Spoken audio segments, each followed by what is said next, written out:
Aprender a programar es mucho más que aprender un lenguaje específico, como Python o Java. Es aprender a pensar de manera lógica para resolver problemas. Los lenguajes cambian, pero estos fundamentos se mantienen casi idénticos en todos ellos.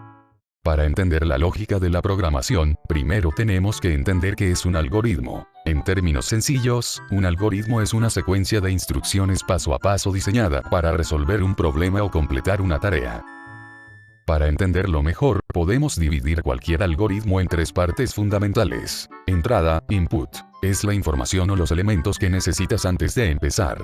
Proceso, instrucciones, son los pasos lógicos y ordenados que transforman la entrada. Salida, output, es el resultado final obtenido.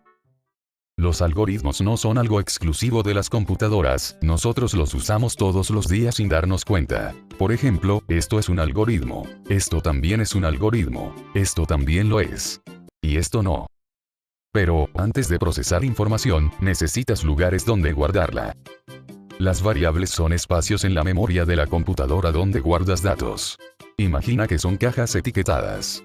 Creas una caja llamada edad, puedes guardar el número 25 dentro. Y modificar ese número cuando quieras. Pero hay diferentes tipos de datos, no solo números, y no es lo mismo guardar un número que una letra. Debes saber qué tipo de dato estás manipulando. Los hay: enteros, números sin decimales, flotantes, números con decimales, cadenas de texto, texto entre comillas, booleanos, valores de lógica binaria, solo pueden ser verdadero o falso. Ahora, veamos estos dos conceptos. Cuando creas una variable y le dices a la computadora que reserve un espacio en memoria para ella, se dice que se está declarando esa variable. Cuando guardas un valor dentro de una variable declarada, se le llama asignación. Un dato importante es que en programación el símbolo de igualdad no significa igualdad matemática, sino asignación. La asignación siempre funciona de derecha a izquierda. El valor de la derecha del igual se guarda en la variable de la izquierda del igual. Es muy común hacer la declaración y la primera asignación en una sola línea. A esto se le llama inicialización. Una variable a la cual no se le haya asignado un valor todavía, tendrá como valor null, es decir vacío. Pero, a veces una simple variable no basta. Necesitas organizar grupos de datos. Los arreglos, arrays o listas, son colecciones ordenadas de elementos. Un ejemplo podría ser una lista de compras. Los diccionarios o mapas son colecciones de pares clave-valor. Un ejemplo sería una agenda telefónica. Si las variables son los datos, los operadores son las herramientas para transformar esos datos o hacer preguntas sobre ellos. Operadores aritméticos son las matemáticas básicas. En un videojuego, sirven para actualizar la vida, el puntaje o la posición. Suma, recoger una moneda, resta, recibir daño, multiplicación, un power-up de doble puntos, división, repartir el botín entre el equipo, módulo, muy útil en programación. Es el resto de una división. Operadores de comparación. Estos operadores no calculan un nuevo número, sino que responden una pregunta con un verdadero o falso. Son vitales para los condicionales, de los cuales hablaré más adelante. Igualdad. La contraseña es correcta. ¡Ojo! Como ya había explicado antes, en programación, un igual significa asignación, o sea guardar un valor. Entonces se usan dos iguales para hacer una comparación. Desigualdad. Es el enemigo diferente al aliado. Mayor que, menor que. Tengo suficiente dinero. Mayor o igual, menor o igual. La barra de carga está llena. Operadores lógicos. A veces una sola pregunta no basta. Necesitas combinar varias condiciones para que ocurra un evento más especial.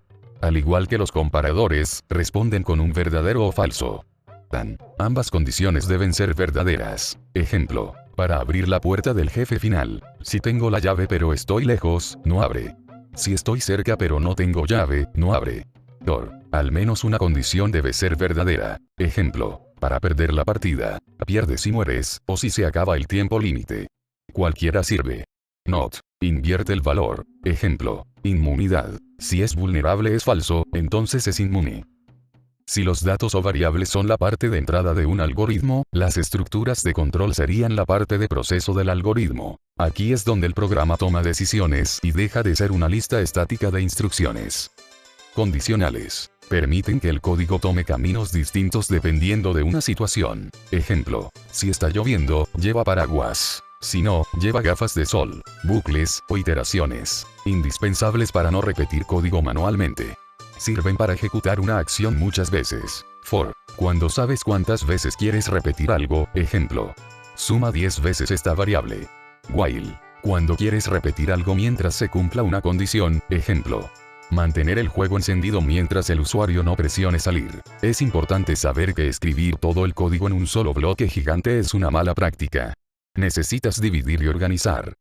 Las funciones son bloques de código reutilizables diseñados para realizar una tarea específica.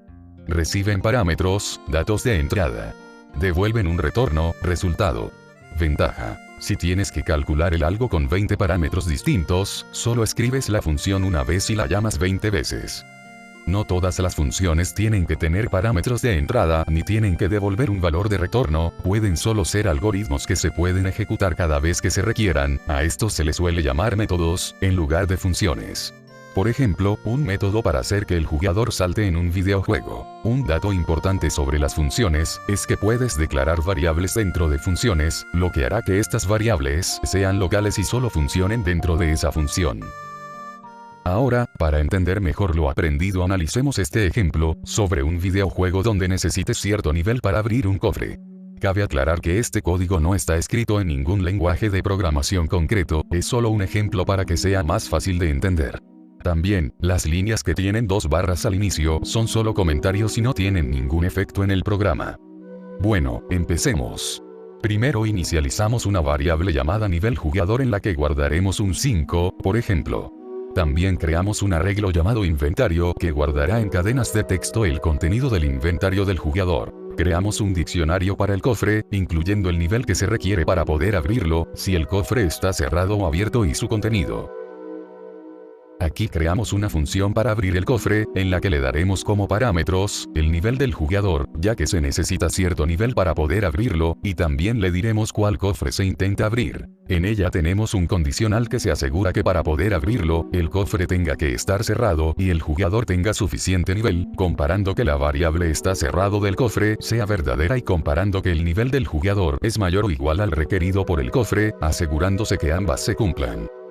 Si ambas condiciones son verdaderas, cambiamos la variable está cerrado del cofre a falso, para que no se pueda volver a abrir, y creamos una variable local llamada ítem ganado, que será igual al contenido del cofre. Después retornamos ítem ganado como el dato de salida de la función. Pero si alguna condición no se cumple o directamente no se cumple ninguna, retornamos nada. Ahora vamos a la ejecución del programa.